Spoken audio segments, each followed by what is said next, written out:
Olá, ouvinte! Seja muito bem-vindo e bem-vinda a mais um Petrocast, o podcast do Sindicato dos Petroleiros de São José dos Campos Região.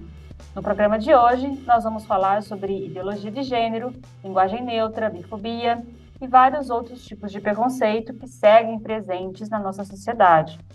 Para falar sobre isso, a gente conta hoje com a participação da Michele Ribeiro, que é diretora do sindicato e trabalhadora da Revap, e também da Jéssica Marques, que é professora, feminista e diretora licenciada do Sindicato dos Servidores Municipais de São José dos Campos. Oi, Michele. Oi, Jéssica, tudo bem? Oi, Manu, tudo bem? Prazer participar aqui do Petrocast. Oi, Michele, tamo juntas. Oi, tudo bem, meninas? Prazer em estar aqui com vocês mais uma vez. Esse tema é um tema que nos interessa muito. Eu acho que nosso bate-papo vai ser bem produtivo hoje. Vamos lá, então. Michele, eu queria começar com você, então, porque o sindicato lançou no último mês a Secretaria de Combate às Opressões, que tem o objetivo, como o nome já diz, combater o preconceito e promover a tolerância e o respeito à cultura da diversidade. Eu queria que você contasse para quem está nos ouvindo por que o sindicato resolveu entrar nessa batalha e como vai ser o trabalho da secretaria. Então, essa secretaria ela surgiu de uma demanda crescente que o sindicato vem percebendo, né, de uma integração na diversidade de cultura que existe dentro da refinaria, né, e ela tem o objetivo de identificar esse público, né, tão diverso que a gente tem, não só no ambiente da Revap, mas de forma geral, né, e a gente quer promover a diversidade, o empoderamento e, acima de tudo, o combate ao preconceito e o assédio, que a gente sabe que ainda existe de forma muito forte dentro do ambiente de trabalho e na Revap não seria diferente. Então, o principal objetivo, né, dessa secretaria é de identificar os diversos públicos que existem e de combater o preconceito e a opressão e o assédio que possa vir a existir dentro do ambiente de trabalho. E aí, para isso, o sindicato vai fazer, em primeiro lugar, uma identificação, né, de quem é o público e depois vai trabalhar também com vários cursos de formação. Vocês, ouvintes, podem ficar de olho nas redes, no site do sindicato para saber como é que vai ser esse trabalho daqui em diante, um trabalho muito importante de ser desenvolvido. E aí também eu já ressalto aqui, a Michele, a gente fez um programa já, um Petrocast, especialmente sobre a questão de como acontece a opressão e o preconceito dentro da Petrobras. A gente gravou esse programa junto com o Charles Vieira, que é diretor do Sindipetro RJ. Está lá no canal do Petrocast, nos tocadores, é só você puxar lá, é o episódio número 57. Jéssica, você também é sindicalista e tem uma participação ativa na vida política da cidade, da região, concorre agora às eleições como candidata a deputada estadual. Eu queria que você contasse sobre a sua experiência nesses meios. A política e o meio sindical são acolhedores para as mulheres? Quando você se coloca, você sente que é recebida da mesma forma como os homens, por exemplo? Muito boa essa pergunta, Manu. Acho que para as mulheres estarem na política, para as mulheres feministas de esquerda, sobretudo, estarem na política, eu acho que são vários caminhos que a gente tem que fazer e várias barreiras que a gente tem que derrubar, porque o machismo que está na nossa sociedade também se aplica de forma muito categórica dentro da política. Então, no geral, as pessoas não nos escutam direito, não levam em consideração as nossas propostas. Também tem a questão de ser mais jovem do que é esse padrão de político, né? Que é um cara mais velho, engravatado, rico, branco. Então, ser mulher, ser sindicalista, estar na política é quebrar um pouco um estereótipo nesse lugar, né? E aí é enfrentar muitas barreiras.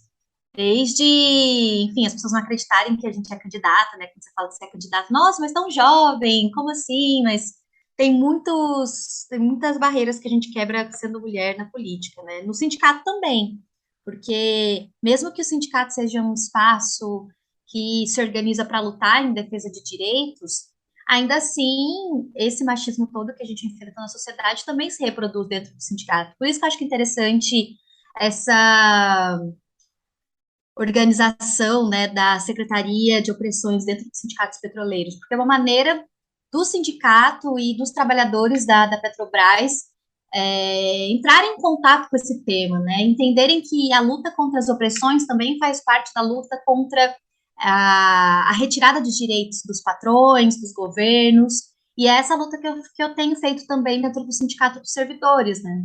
Afinal de contas, eu faço parte também de uma categoria que é majoritariamente feminina, mas que dentro do sindicato ainda tem uma representatividade masculina muito forte.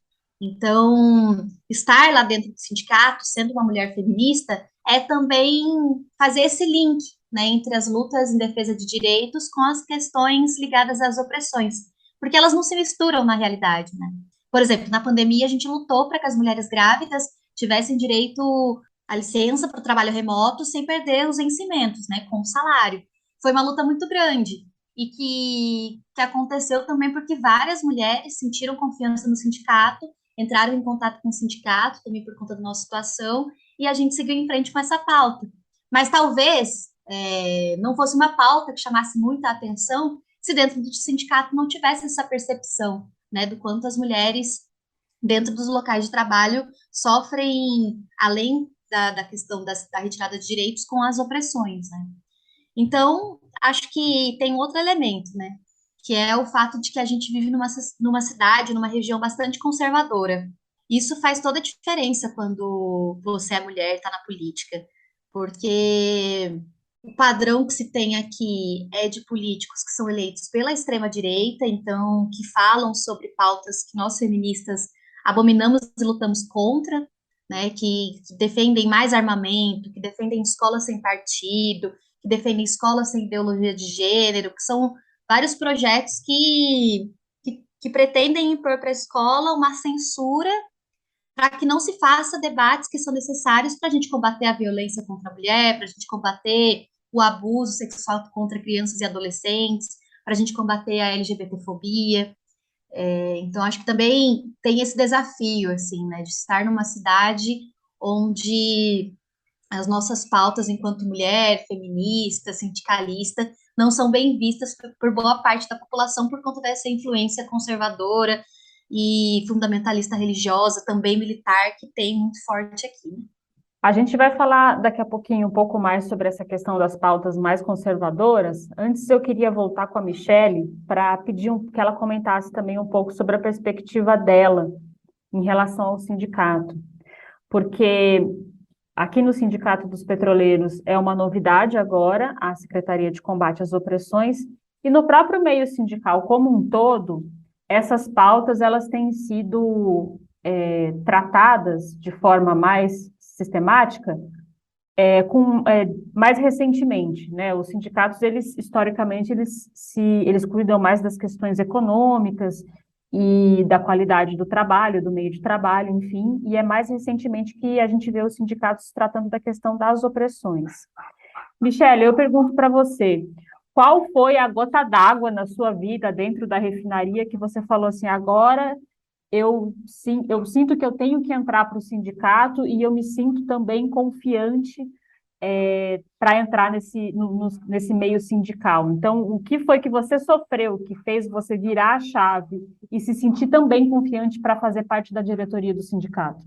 Eu trabalho na Revap há 17 anos, né, e é uma indústria com o público predominante masculino. Então, assim, as mulheres, elas, além de ter um poder de fala muito escasso, sofrem algumas consequências, né? E um momento que me marcou muito foi de uma companheira que é operadora do sexo feminino, dela falar que, assim, colegas dela de trabalho colocavam a atividade de forma mais pesada nela, para ela fazer, né, coisas que exigiam mais força física, para ver se ela iria aguentar pelo fato de ser mulher. Então, assim, foi uma das coisas que me marcaram muito. E quando eu fui convidada a participar dessa chapa que foi eleita recentemente pelo sindicato, uma das coisas que foram muito bem pautadas foi a necessidade da criação dessa Secretaria de Combate às Opressões, né? E é um espaço muito novo para a gente aqui de São José dos Campos, ter mulheres representando, representando na diretoria do sindicato. Então, assim, essa secretaria, ela vem com uma força muito grande para tentar identificar o perfil da força de trabalho na Revap, né? A gente vê que ainda se tem muito preconceito relacionado à mulher, que se tem muita xenofobia. Hoje nós temos muitas pessoas que vêm de fora, e essas pessoas, de certa forma, elas se sentem muito deslocadas e elas têm medo, às vezes, de falar, de reclamar, de denunciar. Então, a gente tem esse principal objetivo, sabe, de conseguir identificar as dificuldades que são enfrentadas pelo público da Revap hoje, né? E a gente sabe que o maior mecanismo para combater isso, né, esse preconceito, essa opressão, é a conscientização e educação. Então, a gente quer fazer uma integração dessas pessoas para que elas possam se sentir fazendo parte de um espaço, de alguma coisa que hoje a empresa em si não oferece, né? A gente vê ainda na Revap parte predominante dos cargos de chefia são exercidos e ocupados por homens, por brancos, e a gente quer tentar mudar isso de alguma forma, né? A gente quer incentivar as pessoas a entenderem como funciona esse mecanismo, e o mundo mudou, né? A gente precisa mudar, né? Principalmente a indústria, ela precisa mudar. O sindicato hoje ele tem mais espaço para trabalhar. Essa diretoria ela conta com mais pessoas, as pessoas são muito motivadas, assim, muito conscientes em relação à diversidade, o combate ao preconceito e às opressões, e a gente está com muita disposição para trabalhar e exercer um trabalho diferente que vá fazer diferença para toda a força de trabalho, né? O que mais a gente quer é ir trabalhar, ganhar o dinheiro e voltar para casa com a consciência tranquila e também com a dignidade, né? E a gente percebe que o preconceito e a opressão, ele tira a dignidade das pessoas. O maior objetivo dessa secretaria é devolver isso para essas pessoas, para que elas tenham prazer no que fazem, né? Vamos entrar agora em alguns debates sobre a pauta que os conservadores colocam, né? Impõem para a gente debater. Jéssica, a Câmara de São José vota nessa quinta-feira, dia 22 de setembro, o projeto de lei contra o uso do que os conservadores chamam de ideologia de gênero. Eles querem impedir o uso disso nas escolas. Eu queria que você explicasse para a gente que raio que é essa ideologia de gênero e se de fato ela existe, se ela existe nas escolas. Você que é professora, você já viu isso? É muito absurdo, Manu, falar sobre ideologia de gênero, porque é uma fake news que está sendo utilizada, e principalmente a partir de 2018, né, quando o Bolsonaro concorreu pela primeira vez às eleições presidenciais, que é a ideia de que dentro das escolas existe uma doutrinação feminista, uma doutrinação de gênero, uma doutrinação LGBT, onde supostamente os professores e professoras estão ensinando os alunos a terem uma outra identidade de gênero, uma outra orientação sexual, como se isso pudesse acontecer, como se alguém pudesse convencer outra pessoa a ter outro gênero, outra orientação. E isso, essa tal de ideologia de gênero, né, que é algo que vem sendo utilizado pelos conservadores, né, os ultra religiosos, não só aqui no Brasil, mas em vários países daqui da América Latina, é uma maneira impedir que a escola faça debates importantes, como o combate à violência contra a mulher, como o respeito à diversidade, como algo que a gente luta muito, que é a educação sexual nas escolas, que não tem nada a ver com ensinar a criança a fazer sexo também, que é algo que muitas vezes esses conservadores, né, bolsonaristas utilizam contra nós. Na verdade, seria uma orientação dentro das escolas para que professores falassem com crianças e adolescentes sobre o respeito ao próprio corpo, o conhecimento das partes íntimas, para se defender de fato e ter um lugar seguro para denunciar possibilidades de violência, né, de violência sexual, violência de gênero, que acontecem especificamente dentro da família, não é na escola, é na família, onde a violência contra crianças e adolescentes e a violência doméstica contra mulheres acontece, né? E hoje a Câmara de São José, que é o puro chorume, assim, do que tem de conservadorismo no nosso país, vira e mexe e tenta aprovar projetos desse tipo, vai votar um projeto que proíbe essa chamada ideologia de gênero dentro das escolas, que é um absurdo, né? E, ao mesmo tempo que se deixa de lado aquilo que de fato é importante, né, que é o combate à violência, o preconceito, e a estruturação das escolas também, a valorização dos profissionais de educação, a ampliação das vagas nas creches. Com isso, eles não estão preocupados. Eles estão fazendo esse merchan aí com esse tema que é fictício, só para aglutinar base, para agitar esses conservadores para esse momento político que a gente está vivendo hoje, né? Então, em 2018 foi a chamada mamadeira de piroca, ou kit gay, né? Ah, tá tendo kit gay dentro das escolas, o que nunca existiu, de fato. E agora, escola sem partido, né, que foi muito utilizado, escola sem ideologia de gênero. E um outro tema, né, que vai ser debatido, um outro projeto que vai ser debatido hoje também na Câmara, só para a gente entender o nível de conservadorismo dessa região, é o projeto que proíbe manifestações políticas de artistas em shows. É um negócio que parece um projeto sendo votado, sei lá, em 64, né, em 68, enfim, durante o período da ditadura militar. E isso acontece agora por conta do show da Maria Gadu, né, onde ela levantou uma toalha do Lula, falou de democracia, também defendeu um banhado. É muito bizarro, né, que a gente tem uma Câmara que não se volte para os problemas reais da cidade, né, que tem muitos problemas, né, problemas de moradia, de saneamento básico, de acesso à saúde, enfim, e que utilize a Câmara para fazer palanque para o conservadorismo. É uma maneira de fato, mobilizar essa base conservadora para que nessas eleições o candidato desses conservadores, desses vereadores conservadores, seja eleito. Os vereadores da região, eles estão numa verdadeira cruzada no que eles dizem, né, em defesa da família tradicional brasileira. Ou pelo menos foi com esse objetivo que eles aprovaram na última semana, aqui também em São José dos Campos, a lei que proíbe a comercialização de alimentos com formatos genitais. E aí, Michele, eu pergunto para você, eu não queria fazer essa pergunta, te juro que eu não queria nem estar falando sobre isso aqui. Mas o pãozinho com formato de pênis é uma grave ameaça à família tradicional brasileira? Acho que só rindo, né, Manu, para responder isso aí de forma mais leve, né? Eu acho que a gente vive num momento em que não se dá importância para o que realmente tem importância, né? Acho que as pessoas mal intencionadas, elas querem se aproveitar da falta de conhecimento, né?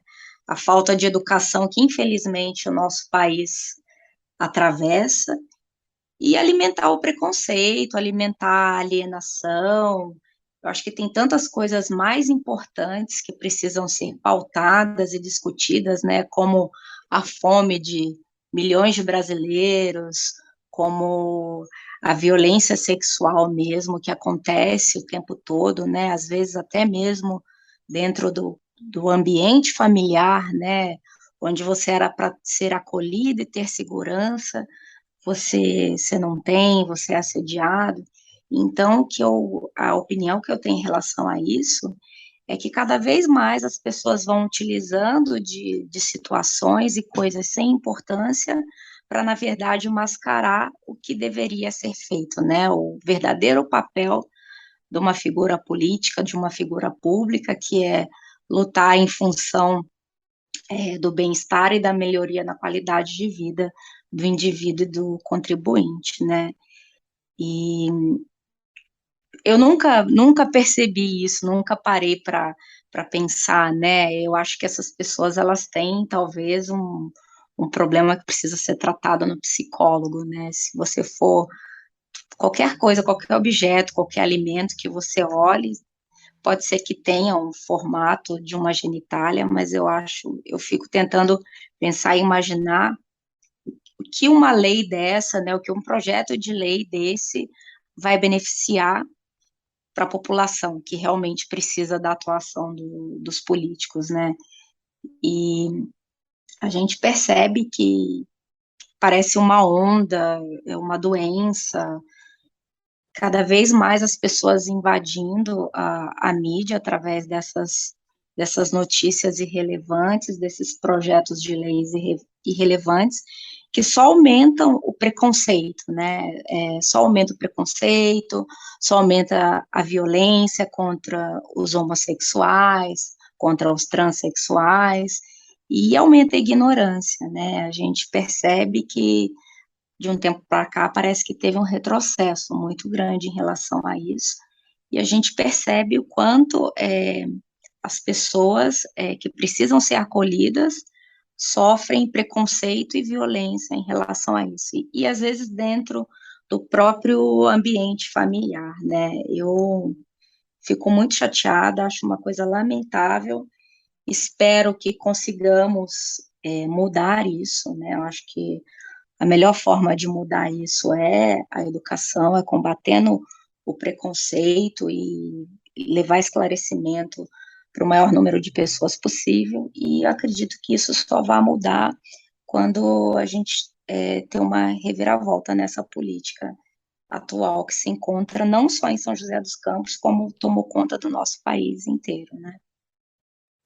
Michele, esse de fato parece ser uma nova tentativa aí de revisitar, por exemplo, a fake news da mamadeira de piroca, né? Então, agora, diante da proximidade das eleições, a ultradireita ela também volta a mobilizar suas pautas para tentar mobilizar suas bases.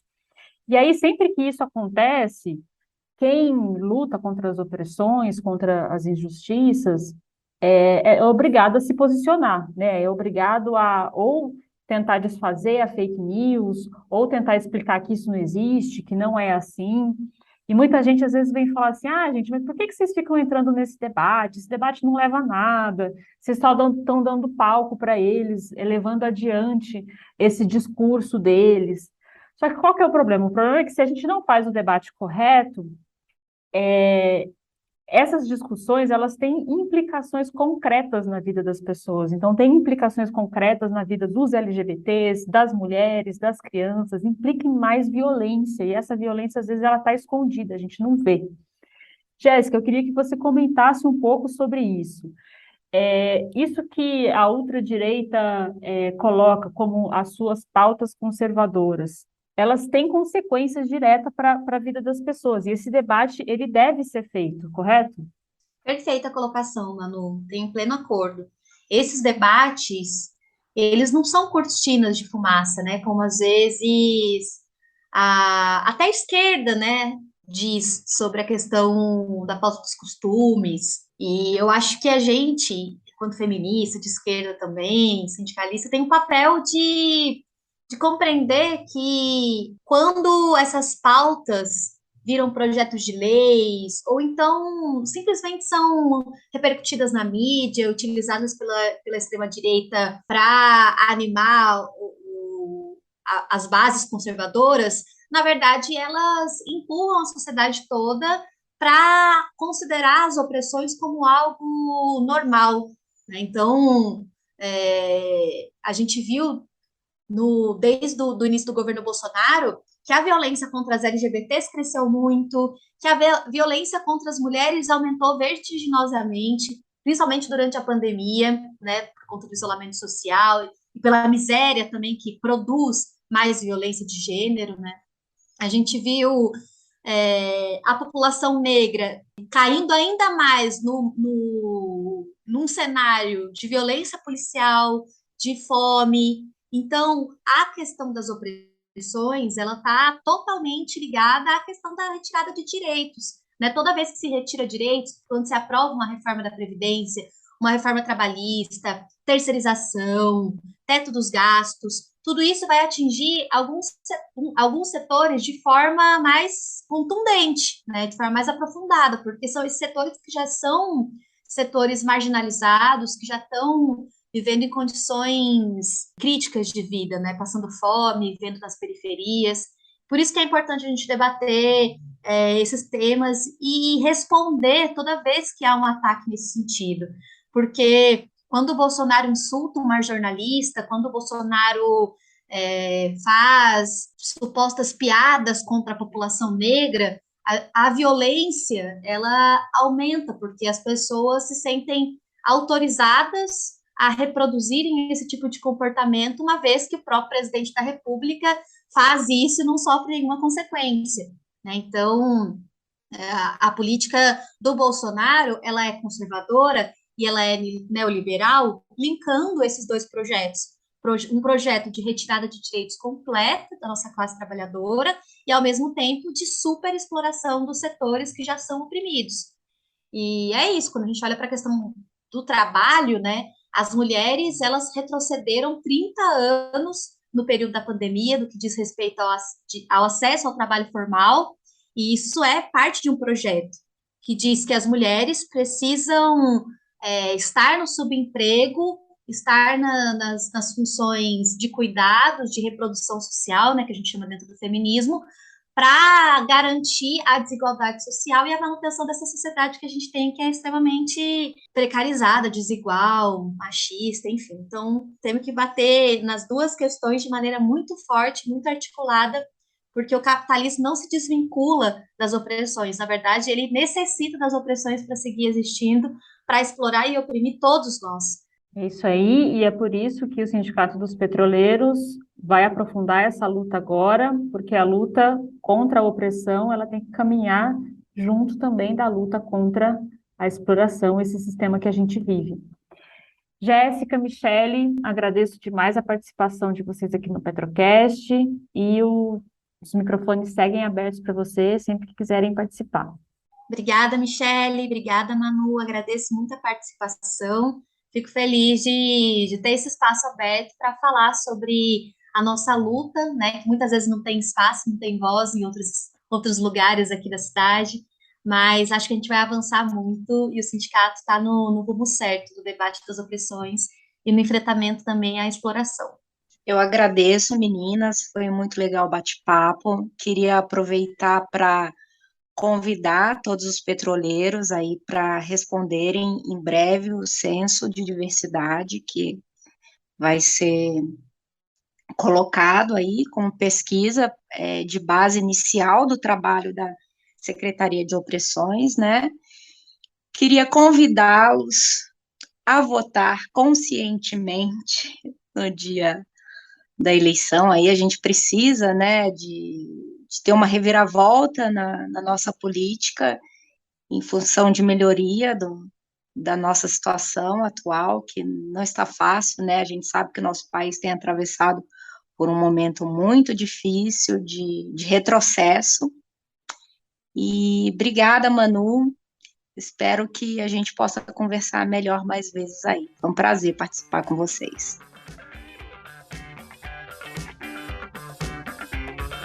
É isso aí, o dia 2 de outubro, bora votar para derrotar Bolsonaro no primeiro turno e também para derrotar o bolsonarismo. Então, vamos eleger uma bancada forte de trabalhadores, de mulheres feministas, antirracistas, anti-LGBTfóbicas, que vão derrotar os retrocessos na Câmara e na Leste. A gente se vê no próximo programa. Até mais.